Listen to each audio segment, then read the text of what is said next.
öncelikle ilk sebebi ülkemizin ekonomik sıkıntısıdır. Piyasa belli, her şeyin fiyatı gittikçe artıyor. Paramızın değersizleşmesidir. Onun dışında yine şöyle bir sıkıntımız, çip krizi. Büyük markaların Alman veya Japon arabaların fark etmeksizin çipten dolayı sıfır araç üretememesi. Üretirse de ülkemize ulaştırma sıkıntıları, ulaştırırsa bile burada stoklama, bekletme sıkıntıları vardır. İnsanlar sıfır araç bulamadığı için ikinci ele yöneliyor. İkinci el piyasası da bu yüzden, az çoğunluğu yüzünden yüksek bir fiyatla karşılaşıyor. Geçen yükselişteki arabalarımız da maliyeti yüksek geldiği için bize zararına satış yapamıyoruz. Biz de bekliyoruz o yüzden. İnsanlar yüksek fiyattan da araba almıyor. Biz de yüksekten aldık. Düşükten veremeyeceğimiz için bekliyoruz biz de. Yani piyasaların düşmemesinin sebebi budur. Zarar satış olmayacaktır. Yani ben ona aldığım arabayı 9'a ya da 8'e veremem. İnsanlar da böyle bekleyiş içerisinde, ama bu olmayacak ya da zor.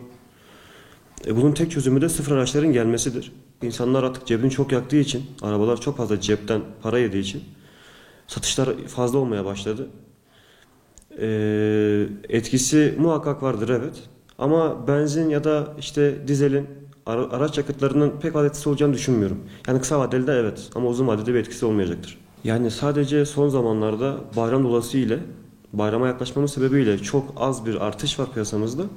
Lakin çok kısa dönemli, uzun sürmeyecek bir artış bu. Sıfır araçların gelmesini bekliyoruz elimizden geldiğince.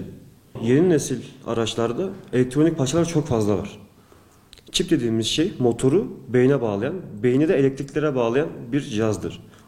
Yani radyosundan göstergesine, arabanın pedal basıncından fren balatalarına kadar bütün bu bilgileri bir beyne toplayan bir cihaz var.